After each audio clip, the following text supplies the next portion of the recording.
Bonjour tout le monde.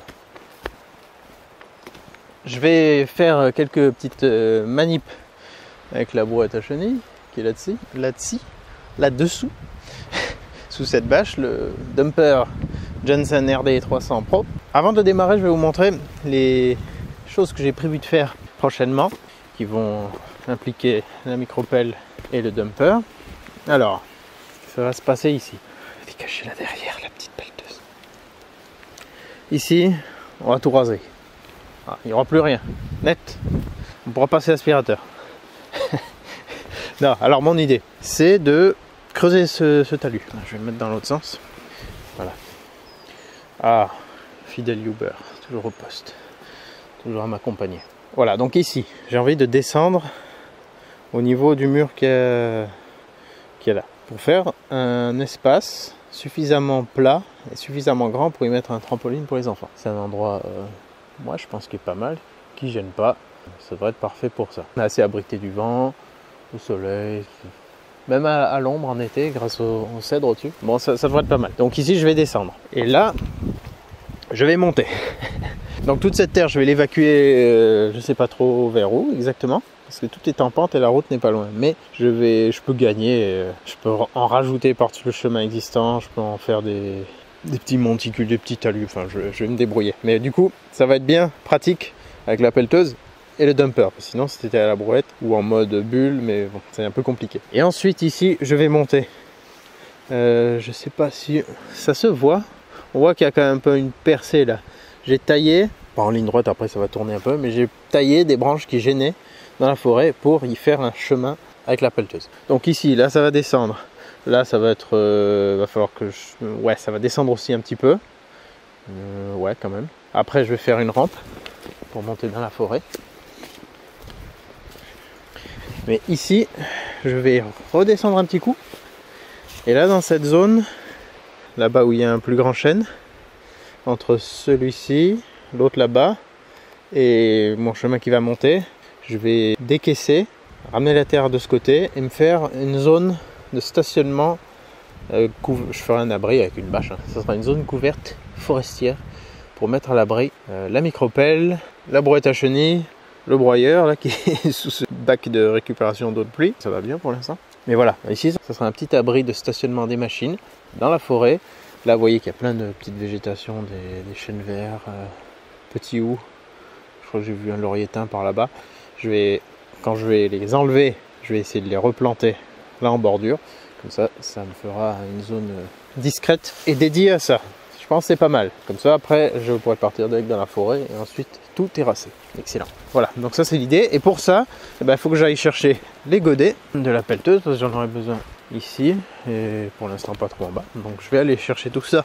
Et au lieu de faire plusieurs voyages à la main, je vais utiliser la machine. Pardi. Ça va être très bien comme ça. Démarrons là. Et puis reprenons la pente de l'angoisse. Alors là, cette fois, j'ai le plein. Mais surtout, je vais descendre en marche avant et monter en marche arrière. C'était très intéressant de lire tous vos retours une fois de plus dans les vidéos de présentation de cette machine, qui, je le rappelle, m'a été prêté pour le moment par Crossfair France, dont je vous mets le lien en description, et qui vous offre une réduction sur cette machine et sur les brouettes à chenilles et les dumpers, les mini dumpers. Donc si ça vous intéresse, n'hésitez pas à m'envoyer un message, je vous mets les détails dans la description de la vidéo pour le code promo. Mais bien sûr, ce qui va vous intéresser et m'intéresser aussi, c'est de la mettre à l'épreuve pour voir si elle vaut bien le coup avant d'acheter. Mais voilà, sachez que si vous êtes à la recherche d'un modèle de ce genre, vous pouvez avoir une réduction chez eux à travers moi. Et maintenant, démarrons là. Alors, c'est marrant parce qu'il y a vraiment tous les sons de cloche sur le démarrage de ces machines. Il y en a qui me disent c'est starter au minimum, il faut démarrer, laisser au moins 1 minute. Il y en a qui disent starter, tu le coupes direct, mais il faut toujours démarrer les gaz à fond. Déjà, il y a deux versions totalement opposées. Moi, ce que j'ai constaté sur ces moteurs Briggs et Stratton monocylindre, donc comme le XR 2100, celui-ci et même la tondeuse qui est beaucoup plus petit, c'est que ils aiment bien qu'on leur mette le régime. Bon, le régime max, ah non, j'ai dit que j'utilisais que celle-là. Je pense qu'il fallait utiliser que cette commande. Donc je mets pas à fond parce que j'aime pas démarrer à plein régime que ça tourne à donf.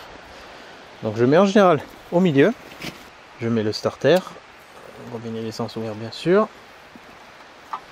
et Là ça devrait démarrer, donc à peu près mi-puissance. Et je le coupe immédiatement le starter. Là j'ai remarqué que c'était comme ça que ça démarrait le mieux pour moi.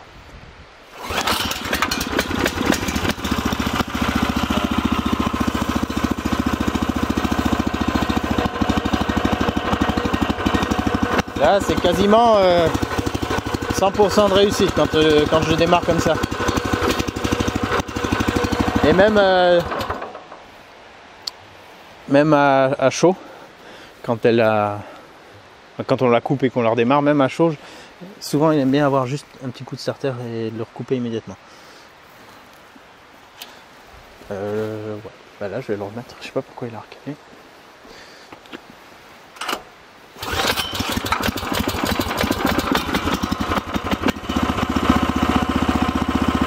Voilà, je laisse chauffer, je vais chercher mon trépied et on commence l'aventure. Bah, l'aventure, en fait, j'ai dû chercher trois conneries, mais l'aventure, c'est la pente de la mort qui est là-bas. Mais bon, ça devrait bien se passer. Déjà que j'ai réussi à l'amener ici, je sais qu'elle peut le faire.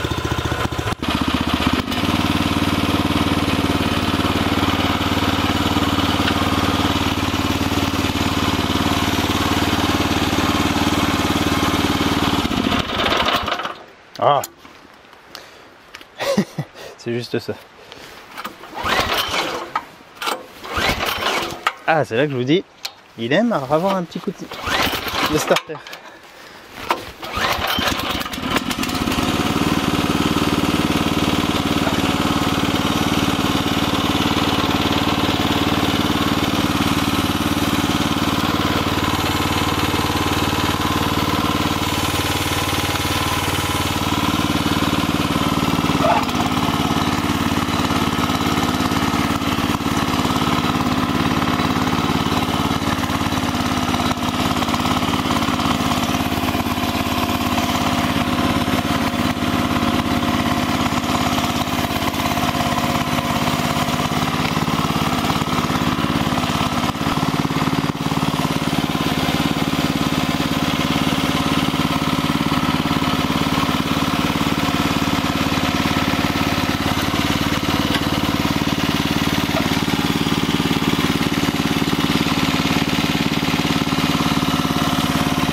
Je fais lentement, hein. J'aurais pu le faire plus vite.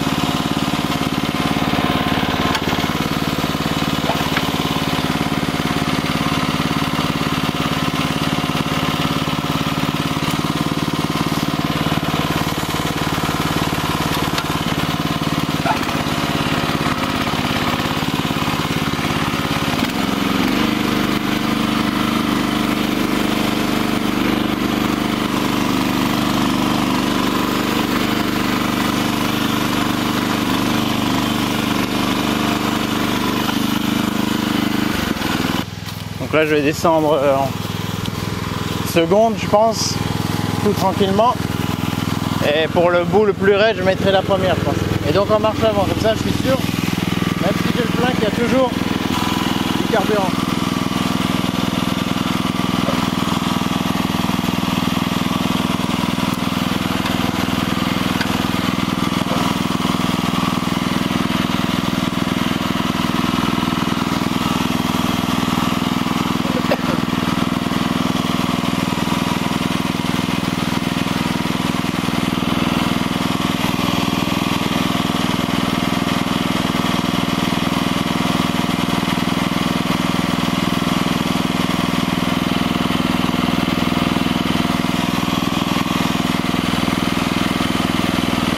Le chemin est vraiment taillé pile poil pour le mini dumper et pour la pelleteuse. Hein. Ils ont vraiment la même largeur là.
c'est pas stressant, hein. On prend vite confiance, je trouve.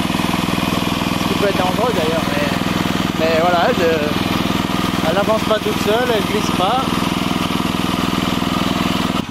Excellent. Fichu bouton.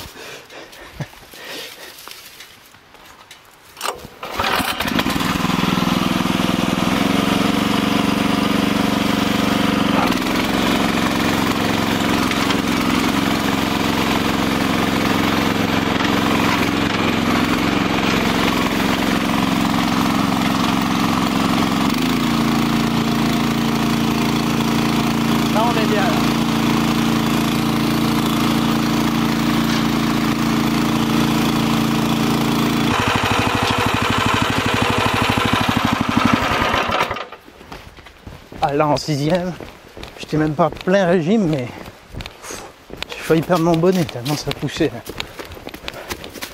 Et c'est là qu'on se rend compte que c'est raide ici.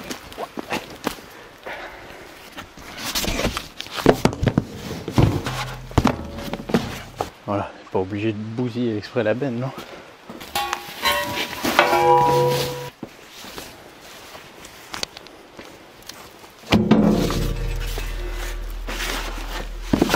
Le godet de 60, celui de 30, celui de 20,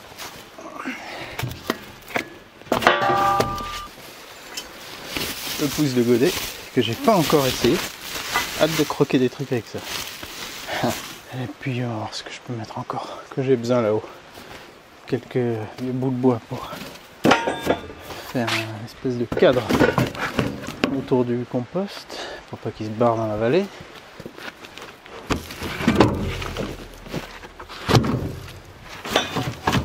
Là je vais descendre, je vais monter en marche.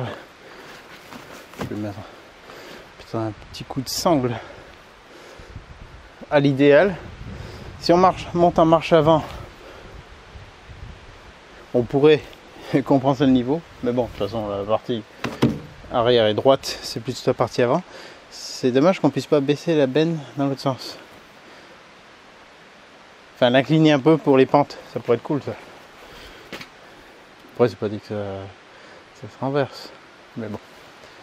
Voilà, j'en ai après encore deux autres. Ça devrait le faire.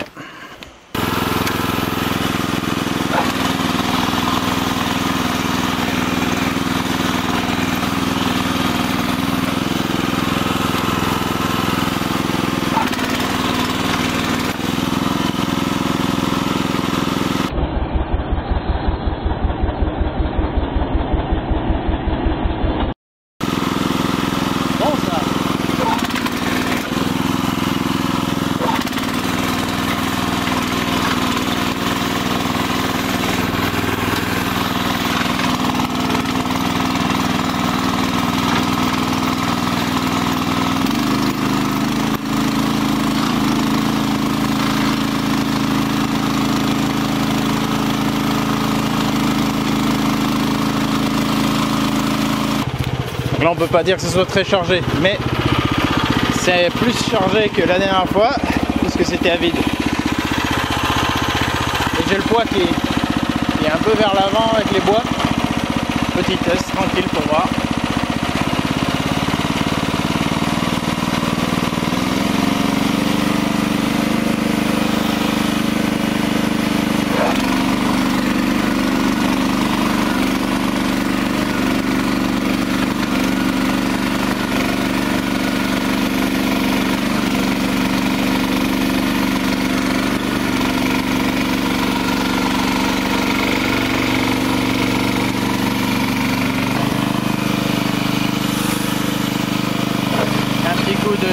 Là je suis monté en marche arrière rapide.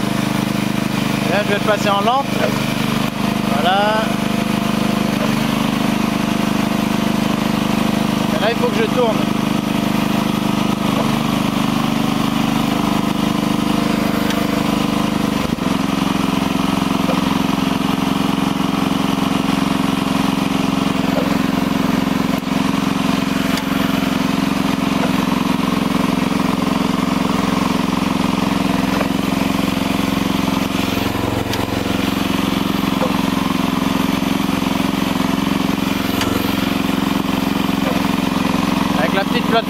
ça m'enlève un petit peu d'amplitude pour reculer. Ben voilà, je suis à la limite de ma plateforme de retournement. Et ça y va. Voilà, on continue.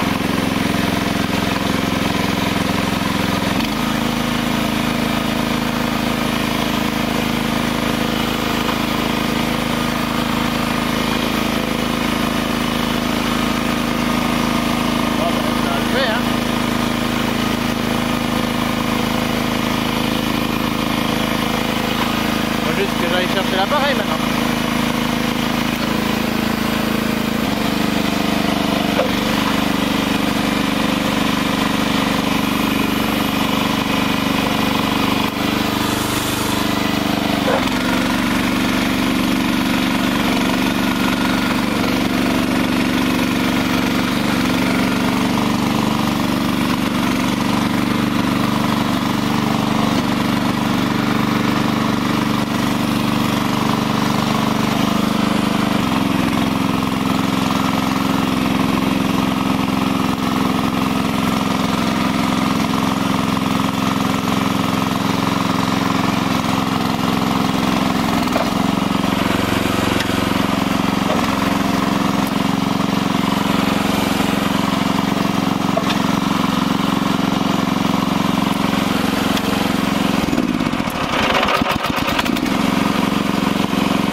Truc auquel il faut penser, faut pas être trop chaud non plus.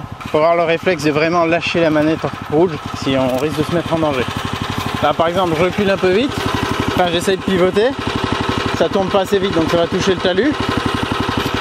J'ai le marchepied qui recule contre le talus. C'est là qu'il faut pas avoir sa jambe entre le marchepied et le talus. J'écarte les jambes, ça passe entre, mais si on n'y pense pas, on se défonce la cheville. Donc il faut penser à lâcher, ce qui parfois est contre-intuitif parce que on tient la poignée. Donc à la fois on se tient, mais à la fois il faut lâcher. Bon, donc ouais, prudence. Donc là je vais passer par le tunnel de Mimosa ce coup-ci. C'est assez mince, enfin mince, pas là-haut, mais là le premier bout en zigzag, là. Mais ça devrait bien se passer. On va y aller tranquillement, en marche avant cette fois. Et on va voir si on va acheminer ça tranquillement là-bas. On est en troisième.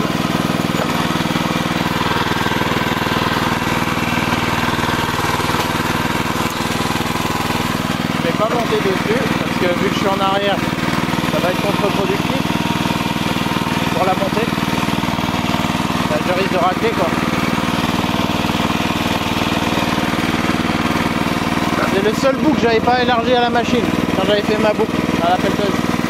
On va voir si ça passe sans trop verser.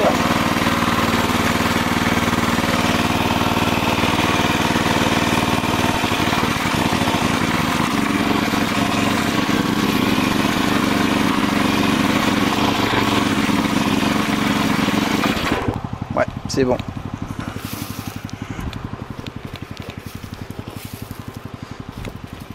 Le terrain est quasiment calibré exactement pour ce genre de machine. Que du micro. Ni dumper, ni propel. Max 80 de large. Mes planches, donc elles sont tout là-bas au bout pour le compost. Puis les côtés, je vais les laisser contre la maison.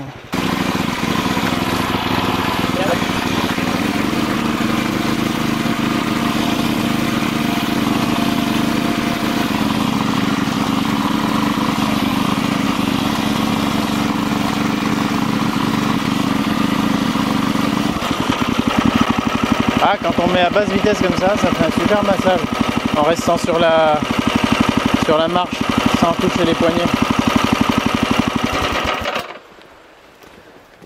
Le truc qui est censé faire bouger la graisse et qui détend.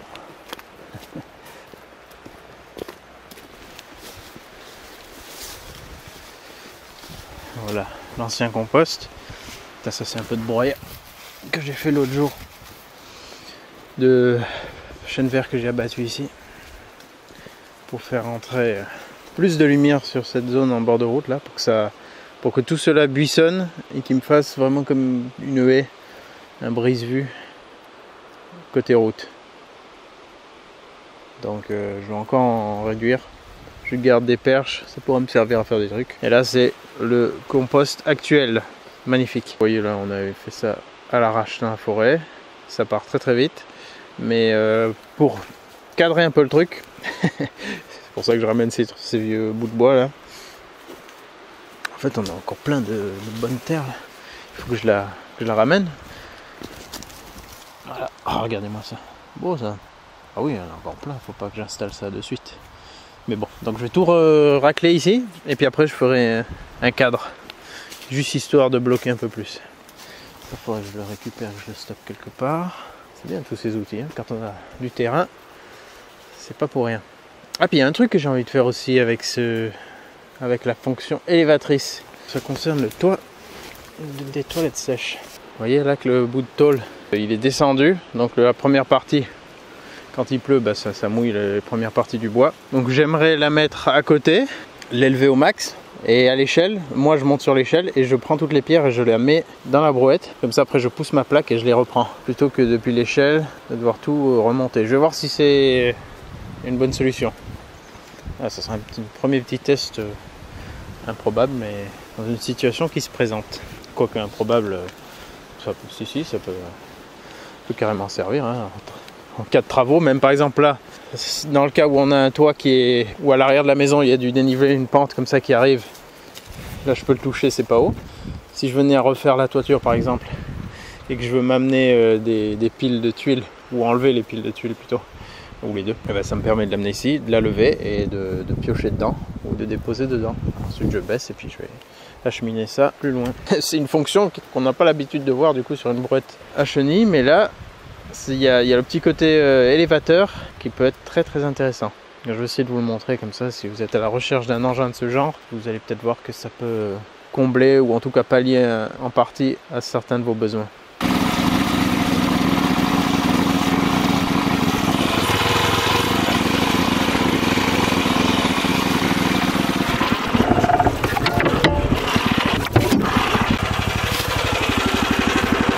Pardon, excusez-moi. Je vais un peu bousculer.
Pensez la même chose que moi.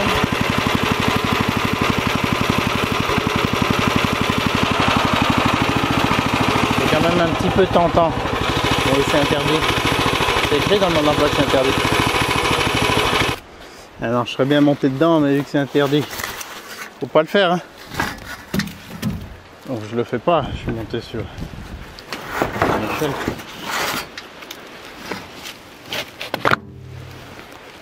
Sachant que les échelles aussi c'est dangereux.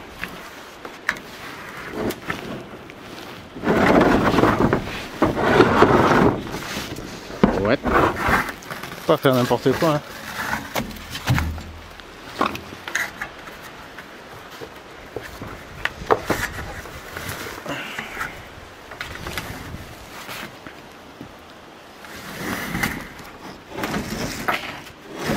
Et pas mis des petits galets l'ancien.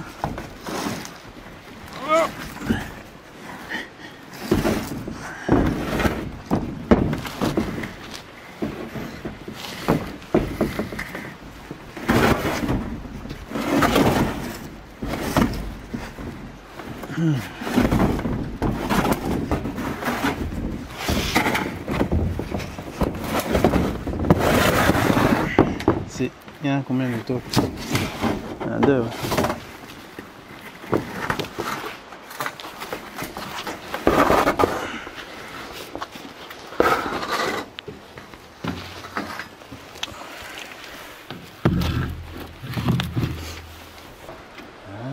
Peut-être que j'arrive à pousser la première maintenant.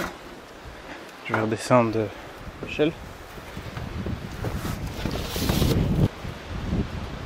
Est-ce que j'arrive à repousser ça maintenant? Yes! Voilà. J'arrivais pas avec tout le poids des pierres, ça me faisait bouger toute la cabane. Encore un petit peu. L'autre, je sais pas. Je pense que ça a le même problème. Non, j'arrive pas. Sauf que j'arrive pas à faire le tour avec mon échelle de l'autre côté. Je peux peut-être juste décaler.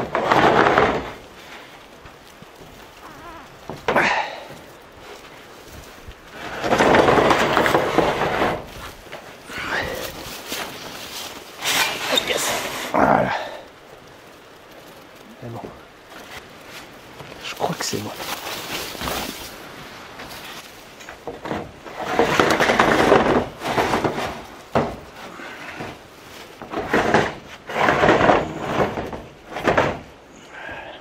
Il n'y a plus qu'à remettre en place. Il faudrait que je vous montre comment monter sur mon échelle. Il n'y a que 3 marches en fait. Je vous l'aurais bien montré, mais c'est interdit de montrer ce genre de choses. Personne n'aime faire des choses interdites. C'est pas bien de faire ça. Ah ouais, la grosse elle est au milieu.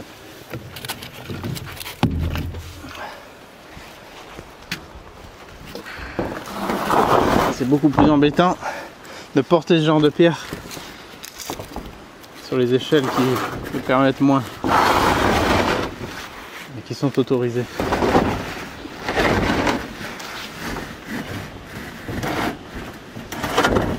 Voilà. Toi t'as fait là, toi.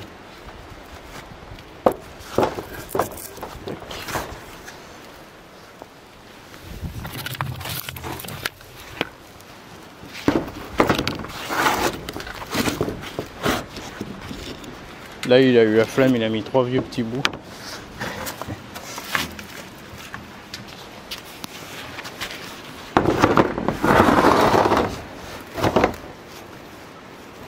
Et là le travail. Super échelle, hein, franchement. Nickel. Ah, j'avais l'échelle à la place exactement où il est le dumper. Exactement à la même place elle était mon échelle. Ça monte pas. C'est quoi la hauteur basse là-dedans? Alors, toujours est-il que ça peut servir. Ça me donne plein d'idées, mais des idées interdites que je ne pourrais jamais partager. On va redescendre cette affaire.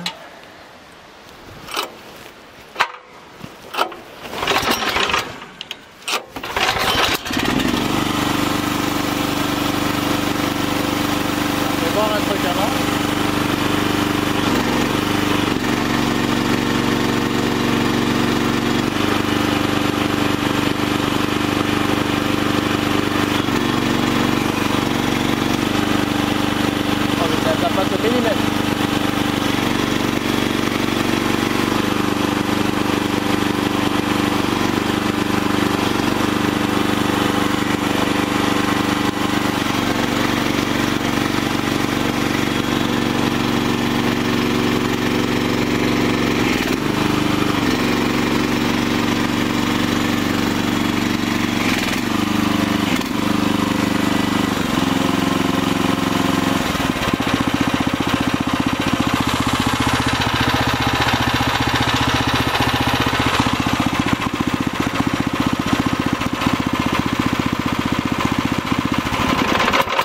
Voilà, je vais le laisser là pour le moment.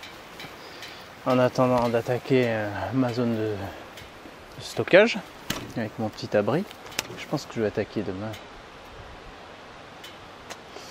J'aimerais bien attaquer demain. Ah, voilà. Bon les amis, encore quelques tours de roue ou tours de chenille supplémentaires avec cette nouvelle machine. Donc là on n'était pas chargé à bloc, c'est sûr, mais je sais pas combien ça peut peser exactement les 3 godets plus la griffe plus le bois que j'ai mis dedans. Ça aurait été trop pour mes bras, trop pour une brouette normale. Là on est monté une pente très raide avec, il n'a pas du tout flanché, je suis même monté en marche arrière rapide et ça, il n'a pas flanché non plus. Et là je me permets de vous donner un autre conseil vis-à-vis de ça. On est très vite tenté de vouloir aller plus vite. Sauf que si on est sur un terrain comme le mien avec peu de marge de manœuvre, plein de petits espaces, des petits virages, plein de dévers et tout, et des dangers potentiels avec des pentes, des talus et tout ça, mieux vaut rester dans les basses vitesses et prendre son temps. Parce que ça va très vite de faire une bêtise, très vite je pense de la retourner aussi, si hop elle monte sur un... Parce qu'elle monte, donc si elle touche à un bord de talus, la chenille monte, tac, ça se renverse. Pour peu qu'on regarde à côté, bon, voilà. Je vois que ça peut aller très vite, faire gaffe à soi aussi, dans les manœuvres, marche arrière, marche avant. C'est pas comme sur la pelleteuse où on peut actionner les 2 chenilles et vraiment faire un 360 sur place. Là, c'est une chenille qui bloque, l'autre rip, donc on a un peu quand même un arc de cercle qui se fait plus qu'un 360, même s'il est très serré. Mais si on a le marchepied baissé et qu'on est contre un talus, ça peut être dangereux éventuellement. Donc méfiance, mieux vaut manœuvrer toujours avec les plus basses vitesses possibles. Et puis après, si on est sur une zone dégagée qu'on va aller un peu plus vite, là on peut passer dans les vitesses rapides. Pas de souci de démarrage. Voilà, des fois il faut juste rejouer avec un coup de starter, un coup l'enlever. Je pense pas qu'il a consommé beaucoup là pour... Non, ça m'a l'air 3/4 plein encore. Facilement. En tout cas très maniable. Faut jouer aussi un petit peu si on monte sur le marchepied ou pas, selon comment ça penche en avant ou en arrière. Si on recule et que ça remonte, ça va se planter. Donc faut penser à le lever avant, histoire de pas avoir de mauvaises surprises. Monter en marche arrière, ça ne pose pas de problème. Monter en marche avant, j'aurais peut-être pu tester avec le réservoir plein, mais non, c'est pas intéressant. Puis même, ça peut être dangereux d'ailleurs, parce que on a tout le poids du coup au-dessus de nous. On a le moteur, on est derrière, et puis en embrayant, ça risque de cabrer et c'est pas à faire. Il vaut mieux se mettre en marche arrière, monter sur le marchepied, bien mettre du poids, faire effet de balancier. Ça le fait bien comme ça. Fonction élévatrice, c'est la première fois que je l'utilise pour une utilisation anecdotique. Mais moi, quand j'ai vu ce modèle, je me suis dit tout de suite, ah, ça pourra m'aider peut-être pour ça. Sachant qu'il ne faut pas monter dedans, hein, attention. Oh là là, pas déconner non plus. Hein. Sauf à l'arrêt comme ça, quand il est en position basse pour discuter un petit peu. Bon, sinon, quand même hâte de lui mettre quelques godets de terre là-dedans, de le charrier bien chargé. J'ai pas de raison de descendre de la terre par la pente raide. Non, de la terre je peux en avoir en bas largement, donc j'ai pas besoin d'en acheminer. Si toutefois j'avais besoin de descendre un godet plein, ben on fera le test, mais après il n'y aurait pas besoin. Donc je vais pas non plus m'amuser à prendre des risques avec un godet vraiment chargé. Mais je pense qu'il le gère sans souci. De toute façon ici il va y avoir assez de tests là dans la forêt, en pente, dans les talus, des petits chemins et tout. Ça va être très intéressant. J'ai beaucoup à décaisser derrière la maison aussi. Donc on va faire ça tranquillement, à petite échelle, une personne, une petite micro-pelleteuse, un mini dumper, et puis on va voir ce que ça donne. Hein. En tout cas, c'est en faisant qu'on fait.